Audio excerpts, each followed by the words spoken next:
Student, आज हम लोग सीखते हैं पास्ट कंटिन्यूअस टेंस के सेंटेंसों का पैसिव वॉइस कैसे बनाते हैं। तो सबसे पहले तो आपको लिखना होगा past continuous tense. Past continuous tense आप सभी को बता दें, मैं इसकी हिंदी लिखूंगा नहीं पर बता दूंगा, भूत अनवरत काल होती है। ठीक है, ये जो मेरा पास्ट कंटिन्यूअस टेंस है इससे आप 3 भाग में डिवाइड करके पढ़ते हैं, जिसमें एक अफर्मेटिव होता है, नेगेटिव होता है एंड इंट्रोगेटिव होता है। तो जी हाँ, अब सबसे पहले तो मैं सीखता हूँ कि अफर्मेटिव का स्ट्रक्चर क्या होता है और इन सेंटेंसेस को हम कैसे चेंज करते हैं पैसिव वॉइस में। जी हाँ, आपने सेंटेंसेस से लिख लिया अफर्मेटिव। अब इसकी हिंदी आप जानते हैं और जानना भी ज़रूरी है। इसकी हिंदी होती है सकारात्मक वाक्य, मीन्स स्वीकार करने वाले वाक्य। ठीक, अब इसका स्ट्रक्चर क्या होता है ये भी आना बहुत ज़रूरी है, क्योंकि स्ट्रक्चर के मदद से ही आप सेंटेंस को कन्वर्ट कर पाते हैं। सबसे पहले आपको ऑब्जेक्ट लिखना होगा, फिर आपको वाज या वर में से कोई एक लिखना होगा, फिर आपको लिखना होगा बीइंग, और फिर आपको वर्ब की थर्ड फॉर्म। पार्ट कोई भी हो, पैसिव में ऑलवेज वर्ब की थर्ड फॉर्म ही यूज़ करेंगे। उसके बाद आपको लिखना होगा बाई सब्जेक्ट। यहाँ तक किसी को कोई प्रॉब्लम होनी नहीं चाहिए। ठीक है, अब एक बात समझ लीजिएगा, मैं क्या करूँगा, ये जो वाज दिख रहा है आप सभी को पता होना चाहिए, ही हो गया, सी हो गया, इट हो गया, किसी व्यक्ति का नाम हो गया, और आप जानते हो आई। इन सभी के साथ मुझे वाज का प्रयोग करना होगा और हो जाएगा आपका दे हो गया, यू हो गया और वी हो गया, और ये इन सभी के साथ आपको यूज करना होगा वर। क्या यूज करना होगा, अब ये लिखा हुआ वर, इससे आप वेयर भी पढ़ सकते हो, बहुत लोग वेयर पढ़ते हैं, बट मेरा सजेशन आप इसे वर पढ़ेंगे। ठीक है, तो अब कुछ सेंटेंसेस को लिखते हैं और फिर कन्वर्ट करते हैं पैसिव वॉइस में। जैसा कि मेरा पहला सेंटेंस है, एक्टिव वॉइस लिखिएगा, they were playing the guitar. And second sentence is आप देख पा रहे होंगे, एक्टिव वॉइस में लिखेंगे Ram was eating the vegetable. And मेरा नेक्स्ट सेंटेंस है एक्टिव वॉइस में, Sarla was getting a letter.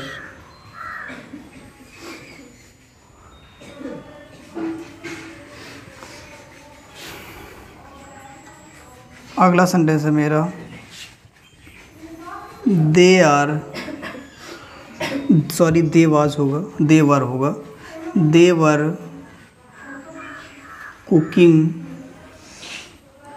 Cooking the Maggi. अब आपके सामने कुछ सेंटेंसेस को मैंने लिखा है, अब आप इसे देखिएगा कैसे कन्वर्ट करेंगे, फिर आपको अपने मन से बनाना होगा। देख लीजिए पहले सभी लोग, सबसे पहली बात तो समझिएगा, ये एक्टिव वॉइस है और एक्टिव वॉइस में हमेशा जो सहायक क्रिया है वो किसके अनुसार लगती है, तो आप बताएंगे सब्जेक्ट के अनुसार। जब मैं पैसिव बना रहा होता तो उस कंडीशन में एक्टिव जो सहायक क्रिया लगेगी वो किसके अनुसार लगेगी, ऑब्जेक्ट के अनुसार। तो चलो मैं लिखता हूँ पैसिव वॉइस, तो ऑब्जेक्ट लिखेंगे क्या, द गिटार। क्या लिखेंगे आप, द गिटार लिखेंगे, और गिटार के साथ आपको यूज़ करना है वॉज। क्या यूज करना है, आप याद रखिएगा, यहाँ पे जो है सहायक क्रिया के बाद आपको लगाना होगा क्या, बीइंग। फिर आपको क्या लिखना होगा, वर्ब। वर्ब है क्या, ये प्लेइंग, खेलना ही से बना हुआ प्लेइंग। इसकी थर्ड फॉर्म क्या हो जाएगी, प्लेड बाय सब्जेक्ट। सब्जेक्ट आपके पास क्या है, दे। और आप सभी बच्चे बहुत अच्छे से जानते हो, यदि दे एक्टिव में है तो पैसिव में कन्वर्ट हो जाता है देम में। क्लियर। अगला सेंटेंस आपके पास है, Ram was eating the vegetable. तो यहाँ से मैं स्टार्ट करूँगा ऑब्जेक्ट से। ऑब्जेक्ट है वेजिटेबल, द, तो मैंने लिख ही दिया। अब एक बात बताना, यहाँ पे आप सहायक क्रिया किसके अनुसार लगाएंगे? तो आंसर होगा वेजिटेबल के अनुसार, ठीक है। अब यहाँ से देखो, आपने वॉश किया, वॉश की बात ये ईटिंग है, और ईटिंग की जो थर्ड फॉर्म है, सॉरी आपको पहले बीन लगाना होगा, सहायक क्रिया के बाद आपको बीन लगाना होगा, फिर आपको लिखना होगा ईटेन बाई सब्जेक्ट, सब्जेक्ट क्या है? राम, तो राम आपका चेंज होने वाला नहीं है। नेक्स्ट आपका है सेंटेंस, ज़रा देखिएगा, तो यहाँ देखिएगा ऑब्जेक्ट है अ लेटर, तो आपने लिखा अ लेटर, और अ लेटर के बाद सहायक क्रिया वाज लगाएंगे, वाज के बाद बीइंग लगाएंगे, फिर आपको लिखना होगा क्या? वर्ब, जो गेट है, गेटिंग है, इसकी थर्ड फॉर्म है गॉट हो जाएगा बाय सब्जेक्ट। जी हाँ, सब्जेक्ट आपके पास क्या है? तो आप बोलेंगे सरला। ओके, यहाँ तक किसी को कोई दिक्कत नहीं होनी चाहिए। एंड नेक्स्ट सेंटेंस है मेरा, दे वर कुकिंग द मैगी। अगर मैं पूछूँ इसमें ऑब्जेक्ट क्या है, तो आपका आंसर होगा द मैगी। क्या आंसर है? The Maggi. तो आप जानते हो मैगी के साथ मुझे सहायक क्रिया वॉज लिखना होगा, उसके बाद आप लिखेंगे बीइंग, और बीइंग के बाद स्ट्रक्चर को आप ध्यान में रखेंगे। बीइंग हो गया, बीइंग के बाद वर्ब की थर्ड फॉर्म, वर्ब है कुकिंग, कुक है, कुकड की थर्ड फॉर्म कुक्ड, कुक की third form cooked by subject, subject क्या है आपके पास? दे, और दे कन्वर्ट इनटू देम। ये सभी को पता होना चाहिए, यहाँ तक किसी को कोई डाउट नहीं है। अब आप इसे नोट करिए। चलिए आप देखिए, आपके पास कुछ सेंटेंस लिखे हुए हैं, उससे पहले आप सभी को पता है स्ट्रक्चर क्या होता है, तो आप बताओगे ऑब्जेक्ट, ऑब्जेक्ट के बाद वॉज या वर, उसके बाद आपको यूज़ करना होगा बीइंग, और फिर आपको यूज़ करना होगा वो आपकी थर्ड फॉर्म बाय सब्जेक्ट। यहाँ तक किसी को कोई दिक्कत नहीं होनी चाहिए। मैंने यहाँ प्लस नहीं लगाया, कोई दिक्कत नहीं है, ठीक है, करेक्ट है। इधर देखते रहिए सभी लड़के। अब सबसे पहली बात कि मुझे सेंटेंस में से ढूंढ कर निकालना होता है कि ऑब्जेक्ट क्या है। तो आप सभी बच्चे जानते हैं ऑब्जेक्ट लिखा हुआ है द मूवी। क्या लिखा है? आप सभी को पता है कि द मूवी के साथ मुझे यूज़ करना होगा सहायक क्रिया, आप बताएंगे वॉज। क्या लगाएंगे? और आपको पता है कि सहायक क्रिया के बाद आपको लगाना होगा बीइंग, ये है नेसेसरी, अदरवाइज पैसिवाइज नहीं बनेगा, ठीक है। अगला सेंटेंस है, अगला सेंटेंस है वॉज, मतलब अगला तो लिखना है वॉज की थर्ड फॉर्म क्या हो जाएगी? वॉच्ड बाई सब्जेक्ट, सब्जेक्ट क्या है आपका? दे, और दे कन्वर्ट इनटू देम। बोलो आ रहा समझ में कि नहीं आ रहा? अगला सेंटेंस आप देख पा रहे हैं, लिखा हुआ है the peon was cleaning the room. तो आप जरा ध्यान से देखिए, सभी सेंटेंसेस में मुझे क्या चाहिए? वो चाहिए ऑब्जेक्ट, ऑब्जेक्ट इसमें है क्या? The room. क्या है? द रूम, और द रूम के साथ आपको वाज लिखना होगा, वाज के बाद आपको लिखना होगा बीइंग, उसके बाद वर्ब लिखना होगा, वर्ब है क्या? क्लीनिंग, और ये बना हुआ क्लीन से, और क्लीनिंग की थर्ड फॉर्म हो जाएगी क्लीन्ड बाय सब्जेक्ट। जी हाँ, सब्जेक्ट क्या है आपके पास? तो आप बताएंगे द प्यून। जी हाँ, आपको यहाँ पे द स्मॉल लेटर बनाना है, ठीक, ये स्मॉल रहेगा, कैपिटल नहीं, ठीक है। नेक्स्ट है, देखिएगा यहाँ पे आपको ऑब्जेक्ट क्या दिख रहा है? हर बुक, तो आप लिखिएगा हर बुक, उसके बाद वॉज, उसके बाद आपको लिखना होगा बीइंग, फिर आपको वर्ब लिखना होगा। रीडिंग है और ये बना हुआ रीड से, और रीड की थर्ड फॉर्म रीड ही होती है। उसके बाद आपको लिखना होगा बाय सब्जेक्ट, सब्जेक्ट क्या है? तो आप बताएंगे क्या लिखा हुआ है? संध्या। क्लियर है कि नहीं? यहाँ तक किसी को कोई डाउट नहीं होना चाहिए। आगे बढ़ाएंगे तो आप इसका पैसिव वॉइस बनाएंगे। ऑब्जेक्ट दिख रहा है आपको अ सॉन्ग, आपको पता है अ सॉन्ग मतलब सिंगुलर ऑब्जेक्ट सब्जेक्ट बन गया है, तो ये लिखेंगे सिंगुलर वर्ब वाज। उसके बाद आपको लिखना होगा बीइंग, और बीइंग के बाद आपको लिखना होगा वर्ब है सिंगिंग, जो कि बना हुआ सिंग से, और सिंग की थर्ड फॉर्म होती है संग बाय सब्जेक्ट। सब्जेक्ट क्या आपके पास? तो आप बताएंगे मीना। क्या है? मीना, ठीक है। किसी को कोई डाउट तो नहीं है? नेक्स्ट सेंटेंस आपका है Sarita was searching her purse. Object क्या है इसका? तो आप देख पाएंगे हर पर्स। ऑब्जेक्ट क्या है? हर पर्स, तो आप लिख दीजिए हर पर्स। उसके बाद आपको लिखना होगा क्या? वॉज के बाद आपको लिखना होगा क्या? बीइंग सब्जेक्ट, वर्ब है क्या? सर्च, और सर्च की थर्ड फॉर्म क्या हो जाएगी? Searched by subject. सब्जेक्ट क्या है? तो आप लिखेंगे सरिता। यहाँ तक किसी को कोई डाउट नहीं होना चाहिए। लास्ट सेंटेंस है मेरा, Reena was purchasing a new book. तो इसमें से आप देख पाएंगे आपका ऑब्जेक्ट क्या है, तो आप बताओगे अ न्यू बुक। और अ न्यू मतलब सिंगुलर सब्जेक्ट काम कर रहा, तो यहाँ पे हो जाएगा वाज के बाद आपको लिखना होगा बीइंग के बाद वर्ब की थर्ड फॉर्म, वर्ब है परचेज, क्या है, तो आप बताएंगे परचेज की थर्ड फॉर्म हो जाएगी परचेज बाय सब्जेक्ट। सब्जेक्ट क्या है, तो आप देख पा रहे हैं रीना, और ये चेंज होने वाला नहीं है। ये मेरे हो गए सेंटेंस कंप्लीट। आप इसे नोट करिएगा। देखते हैं नेगेटिव सेंटेंसेस का पैसिव वॉइस बनाना सीखते हैं, जिसे आप बी पार्ट कहते हो। नेगेटिव सेंटेंसेस, ठीक है, जिसे आप हिंदी में कहते हो नकारात्मक वाक्य। ये ऐसे वाक्य होते हैं जिनमें हम अगर हिंदी की बात करें तो नहीं शब्द मिलता है, अगर हम सेंटेंस इंग्लिश का ले ले तो उस कंडीशन पे आपको नॉट मिलता है, ठीक है। अब देखो इसका स्ट्रक्चर क्या होता है, तो आप सभी बच्चे जानते हैं, और नहीं जानते हैं तो आप देख लीजिएगा और इसको अच्छे से रट लीजिए। ऑब्जेक्ट, उसके बाद वॉज या वर, उसके बाद आपको लगाना होगा नॉट, और नॉट की बाद आपको लिखना होगा बीइंग, और वर्ब की थर्ड फॉर्म बाय सब्जेक्ट। यहाँ तक किसी को डाउट नहीं होना चाहिए, ये स्ट्रक्चर आपको रटा होना चाहिए बाय हार्ट मीन्स मुंह-ज़बानी, ठीक है। अब आप इसे नोट करिएगा और फिर कुछ सेंटेंस लिखे जाते हैं और उसका भी बनाते हैं पैसिव वॉइस, ओके। इधर देखिए सभी लड़के, यहाँ पे कुछ सेंटेंसेस है इसका बनाते हैं पैसिव वॉइस। जैसे कि पहला सेंटेंस देख रहे हैं आप, the children were not buying balloons. अगर मैं इसमें बात करूं पैसिव में ऑब्जेक्ट क्या है, एक्टिव में ऑब्जेक्ट क्या है, तो आप बताएंगे, ऑब्जेक्ट ले लीजिएगा बैलून्स, ठीक है, बैलून्स। उसके बाद इसमें आप लगाइएगा सहायक क्रिया वर नॉट बीइंग।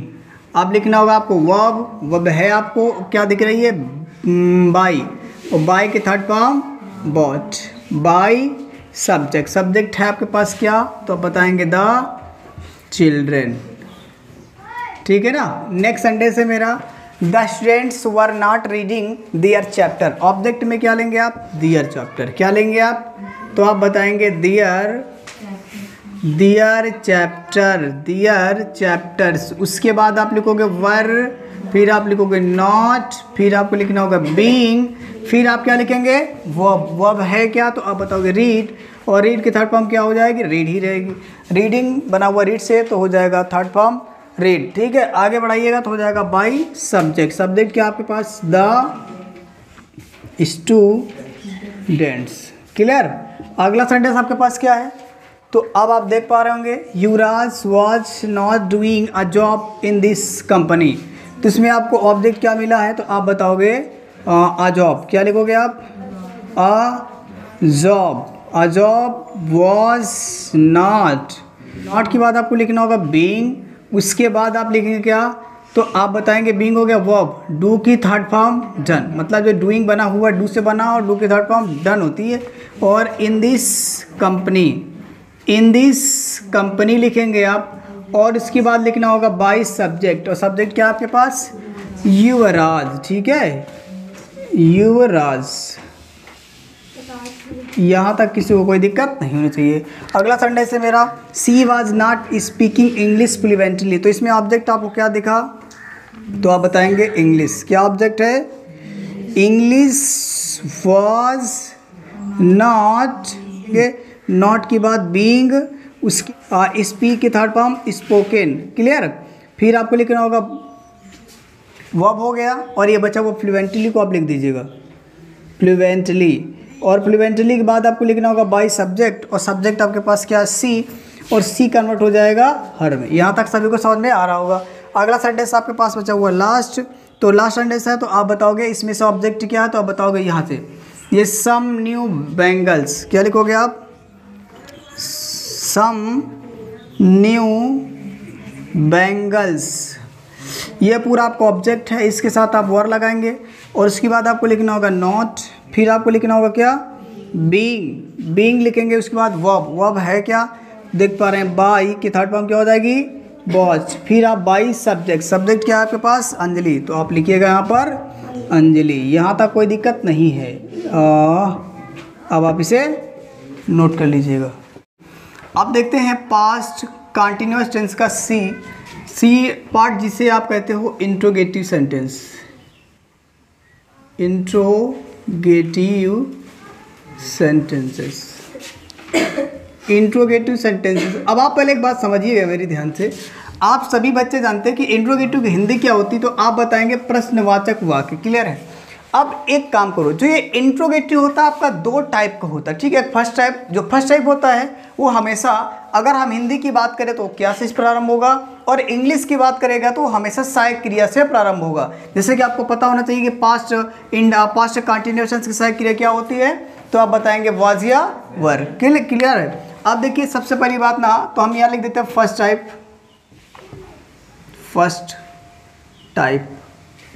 अब फर्स्ट टाइप, अब आपकी मर्जी, अगर चाहो तो यहाँ लिख सकते हो क्या से शुरू होने वाले वाक्य। क्लियर? अब यहाँ से आप इसका बना लीजिएगा स्ट्रक्चर। तो आप देख पा रहे हैं स्ट्रक्चर क्या होगा इसका, तो आप सभी बच्चे बताएंगे स्ट्रक्चर होगा वाज या वर। क्लियर? उसके बाद मुझे लिखना होगा ऑब्जेक्ट, फिर आपको लिखना होगा बीइंग, फिर आपको लिखना होगा वर्ब की थर्ड फॉर्म, फिर आप लिखोगे बाय, फिर आपको लिखना होगा सब्जेक्ट, और फिर आपको लिखना होगा क्वेश्चन मार्क। ये आपका इंपॉर्टेंट है। चलिए आप इतना लिख लीजिएगा, फिर मैं सेंटेंसेस लिख लेता हूँ, फिर आपको बताता हूँ। ओके, आपके पास मैंने कुछ सेंटेंसेस से लिख के रखे हैं, जैसे कि आप देख पा रहे हैं। पहला सेंटेंस है वाज सी टेकिंग टी। एक बात समझिएगा, आप सभी बच्चे जानते हैं मेरा टेंस है पास्ट कंटिन्यूअस टेंस। कैसे आपने पहचाना? क्योंकि ये वाज है, और ये वाज तो बताता है कि पास्ट है टेंस आपका, ठीक है। बट ये जो है आपका जो टेकिंग वर्ब आईएनजी फॉर्म लगी है, तो ये बताता है कि कंटिन्यूअस का है, ठीक है।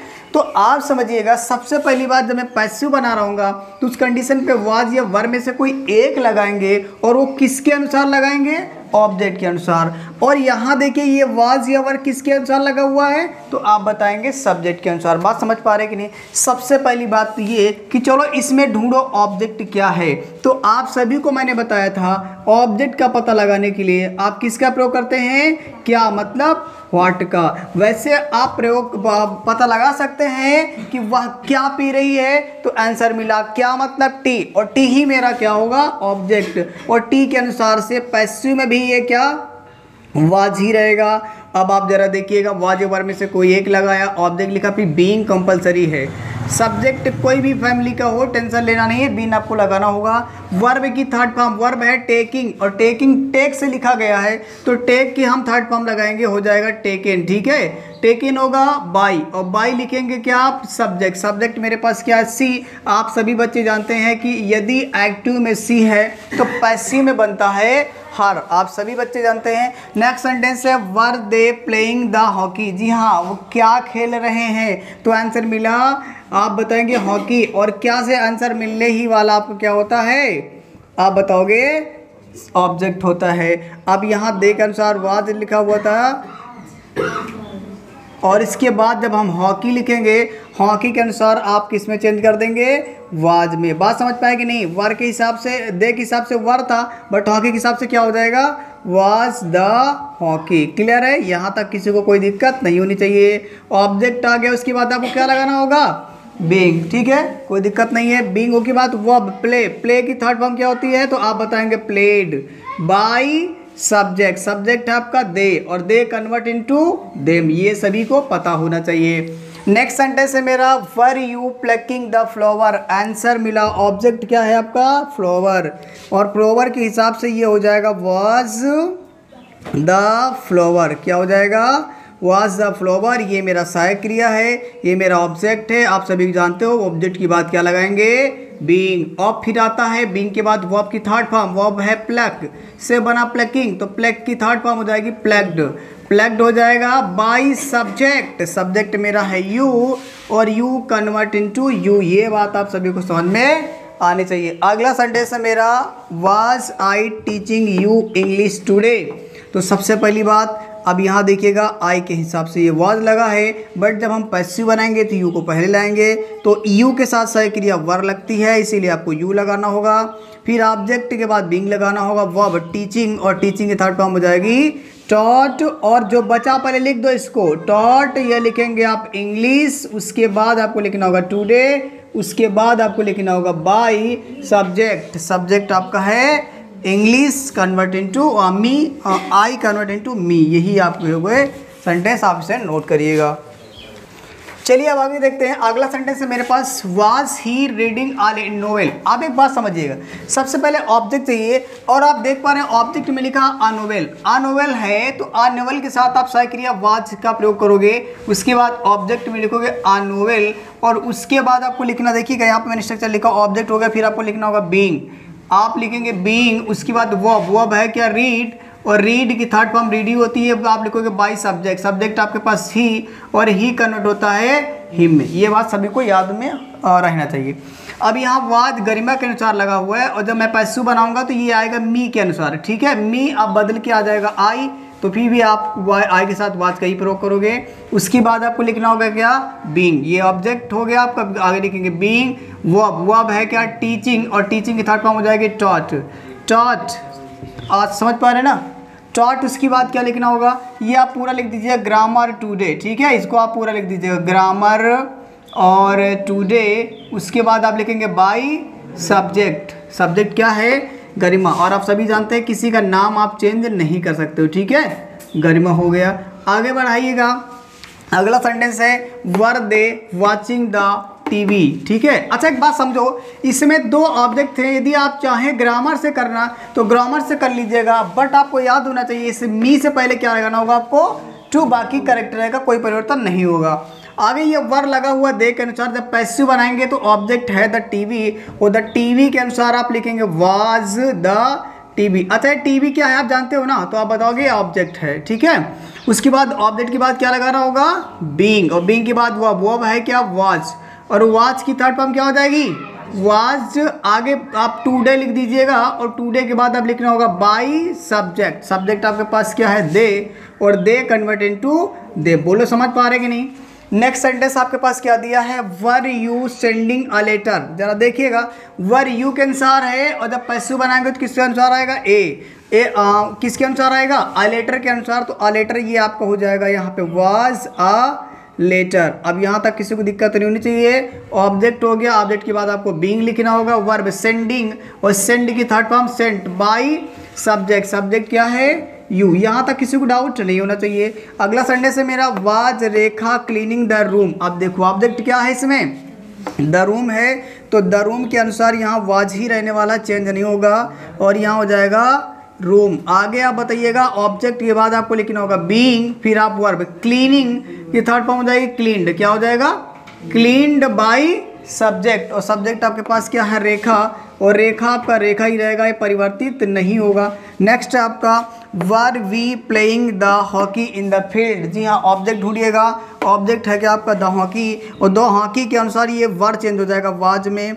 ऑब्जेक्ट आएगा द हॉकी। उसके बाद आप क्या लिखिएगा, द हॉकी के बाद बीइंग, मतलब ऑब्जेक्ट के बाद आपको क्या लिखना होगा, बीइंग लिखना होगा। उसके बाद आप क्या लिखेंगे, वर्ब। वर्ब है क्या, प्ले, प्ले से बना हुआ प्लेइंग, और इसकी थर्ड फॉर्म हो जाएगी प्लेड। समझ पा रहे कि नहीं, प्लेड बाय, अच्छा प्लेड हो गया। उसके बाद ये जो बच गया है इसको पहले लिख दीजिएगा, इन द फील्ड लिख दीजिएगा, और इन द फील्ड के बाद आप लिखेंगे बाय सब्जेक्ट। सब्जेक्ट आपके पास क्या, वी, और वी कन्वर्ट इनटू अस। यहाँ तक किसी को कोई दिक्कत नहीं होनी चाहिए। अब आप इसे नोट कर लीजिए।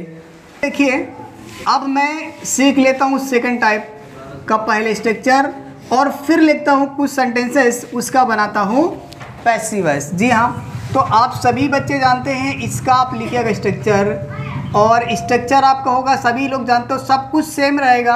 आप फर्स्ट टाइप की तरह, केवल उसके पहले आपको QW ऐड कर देना होगा, मीन्स क्वेश्चन वर्ड, और फिर आप यहाँ लिखोगे वाज या वर लिखोगे। उसके बाद आपको लिखना होगा ऑब्जेक्ट, फिर आपको लिखना होगा बीइंग, और बीइंग के बाद आपको लिखना होगा वर्ब की थर्ड फॉर्म, आपको लिखना होगा बाय, फिर आप लिखेंगे सब्जेक्ट। ये आपका हो गया स्ट्रक्चर। अब आप इसे नोट करिएगा, फिर मैं कुछ सेंटेंसेस को लिख रहा हूँ। पहला सेंटेंस आपके पास है, why were they buying a new car. आप एक बात समझिएगा, question word as it is रहेगा, सब्जेक्ट कोई भी हो और वर्ब कोई भी हो, इससे लेना देना नहीं है। मैंने ऑब्जेक्ट क्वेश्चन वर्ड को एज इट इज लिख दिया। अब ये वर्ब के हिसाब से, दे के हिसाब से वर्ब लगा था, बट जब मैं पैसिव कर रहा हूँ तो ऑब्जेक्ट ले लूँगा ए न्यू कार। तो ए न्यू कार के लिए आप यहाँ वाज लिखेंगे, उसके बाद न्यू, और ये CAR कार करेंगे। समझ पा रहे हैं ना। आपको हो गया ऑब्जेक्ट। ऑब्जेक्ट के बाद क्या लिखना होगा? बीइंग। जी हाँ, आप लिख दीजिएगा यहाँ पे आप बीइंग, और बीइंग एक काम करिए यहाँ पे आप आ ऐड कर लीजिएगा, ठीक है। ये हो जाएगा why was a new car, object के बाद बीइंग, वर्ब, वर्ब है क्या? बाई, और बाई की थर्ड फॉर्म हो जाएगी आप क्या बताएंगे? बॉट। बाई सब्जेक्ट, जी हाँ, सब्जेक्ट क्या है आपके पास? तो बताएंगे दे, और दे पैसिव में हो जाता है देम, और ये तुमको तो रट लेना ही पड़ेगा, अदरवाइज घूमते रहिएगा। अगला सेंटेंस है when was she reading a history. जरा ध्यान से देखिएगा, तो यहाँ पे आप क्या करेंगे? तो यहाँ पे इसके एक काम करिए, यहाँ पे आ की जगह पे द हिस्ट्री लिख लीजिएगा, ठीक है, द। तो यहाँ पे जब चाहेंगे द से, द हिस्ट्री से उससे पहले आप व्हेन लिख दो यहाँ पे, व्हेन, और इसके बाद द हिस्ट्री के लिए आप यहाँ वाज लगाओगे, वाज द हिस्ट्री। क्लियर है बात कि नहीं? आपने कर दिया हिस्ट्री। अब ये ऑब्जेक्ट हो गया, और ऑब्जेक्ट के बाद आपको क्या लगाना होगा? बीइंग। उसके बाद वर्ब की थर्ड फॉर्म, और वर्ब है क्या? तो आप बताएंगे रीडिंग, और बना हुआ रीड से, और रीड की थर्ड फॉर्म रीड ही होती है। बाई सब्जेक्ट, सब्जेक्ट क्या आपके पास? सी, और सी कन्वर्ट इनटू हर, ये सभी को पता है। आगे लिखा हुआ है why was Pratima teaching English. जी हाँ, आप सभी जानते हैं वाई तो आपको लिखना ही होगा, बट आगे आ जाओ। ये जो वाज लगा हुआ प्रतिमा के अनुसार, जब पैसिव बनाएंगे तो किसके अनुसार? इंग्लिश। तो इंग्लिश के साथ भी आप वाज ही लगाओगे। ये आपने लिखा इंग्लिश, जो कि है ऑब्जेक्ट। आगे लिखना ऑब्जेक्ट के बाद आपको बीइंग लिखना होगा। आगे वर्ब, वर्ब है क्या? टीचिंग, और टीचिंग के थर्ड फॉर्म क्या हो जाएगी? टॉट। आगे लिखेंगे टॉट बाय सब्जेक्ट, सब्जेक्ट क्या है? तो प्रतिमा है। प्रतिमा आपका नाम चेंज होने वाला नहीं है, इस बात को आप याद रखिएगा, ठीक है। आगे दिया हुआ Y were they playing the guitar. अगर देखा जाए तो यह वाई तो आपको लिखना ही होगा, और ये वर लगा हुआ दे के अनुसार। जब पैसिव बनाएंगे तो गिटार के अनुसार लगेगा, इसीलिए ये हो जाएगा आपको वाज द गिटार। यहाँ तक किसी को कोई दिक्कत नहीं होनी चाहिए। और ये ऑब्जेक्ट है गिटार, उसके बाद क्या लगाना होगा? बीइंग, जानते हो ना, ऑब्जेक्ट के बाद बीइंग लगाएंगे। फिर आपको वर्ब लिखना होगा, वर्ब है प्ले, और प्लेइंग से, प्ले से बना हुआ प्लेइंग, और इसके साथ पहुँच जाएगा प्लेड बाय सब्जेक्ट, और सब्जेक्ट मेरे पास क्या है? दे, और दे कन्वर्ट इनटू देम। बेहतरीन तरीके से जानते हो। अगला याद रखो, जब कभी भी कोई वाक्य हूँ से शुरू होगा तो आप हूँ को उठाकर चेंज कर देंगे बाय होम में। किस में चेंज करेंगे? बाय होम में करेंगे। अब बाय होम के बाद आप क्या लिखेंगे? तो आप सभी बताएंगे, यहाँ पे आएगा क्या? सहायक क्रिया वाज या वर, ठीक है। तो अब ये वाज या वर किसके अनुसार लगेगा? तो यू के अनुसार। तो मैंने यहाँ क्या किया, जब यू को लाएंगे तो यू के अनुसार ये क्या हो जाएगा? वर। और फिर क्या लाओगे? ऑब्जेक्ट, ऑब्जेक्ट क्या है? यू, और ये ऑब्जेक्ट के बाद ही तो आपको लगाना होता है क्या? बीइंग लगाना होता है। फिर वर्ब, वर्ब है क्या? बीट, और बीट की थर्ड फॉर्म क्या हो जाएगी? बीटन बाय, उसकी बाई मैंने यहाँ लिख दिया, ठीक है, बाई नहीं आएगा। समझ पा रहे कि नहीं? किसी को डाउट? एक बार समझ लीजिएगा। सबसे पहली बात, अगर आपको हूँ दिखेगा तो हूँ को कन्वर्ट करोगे बाय होम में, और बाय होम में कन्वर्ट होने के बाद इसे ये वाज दिया था, और इस वाज को कन्वर्ट करेंगे according to the object. Object क्या है? यू, और यू के अनुसार आप सहायक क्रिया क्या लगाते हो? वर। तो वर लगा दिया, ऑब्जेक्ट कर दिया, ये बीइंग कर दिया, उसके बाद बीटेन यानी कि वर्ब आ गया। लास्ट वाले इस तरीके देखिएगा, यहाँ पे भी आप क्या करेंगे? बाय होम में कन्वर्ट कर देंगे, और ये बाय होम कर दिया। अब इस वाज को हम किसके अनुसार लगाएंगे? यू के अनुसार। तो यू के अनुसार भी ये वाज किस में कन्वर्ट हो जाएगा? वर में। फिर आप क्या लिखोगे? यू, और ये यू क्या है? ऑब्जेक्ट है, और ऑब्जेक्ट के बाद आपको बीइंग लगाना होता है। फिर आपको क्या लिखना होता है? वर्ब। वर्ब है क्या आपके पास? टीच, और टीच की थर्ड फॉर्म क्या हो जाएगी? टॉट। और ये इंग्लिश को आप लिखा रहने दीजिए, कोई दिक्कत वाली बात नहीं है। यदि आप चाहें तो इसको इंग्लिश से शुरू कर सकते हो, और जब आप इंग्लिश से शुरू करोगे तो उस कंडीशन में इस यू के पहले क्या लगाओगे? टू लगाओगे, और ये जब ये वर क्या रहेगा? यहाँ पे वाज रहेगा, क्योंकि यहाँ पे इंग्लिश हो जाएगा। इंग्लिश के लिए क्या करेंगे आप? वाज लिखेंगे। समझ में आ रही बात ना? चलिए अब आप इसे आ गया है तो नोट करिएगा, और इसे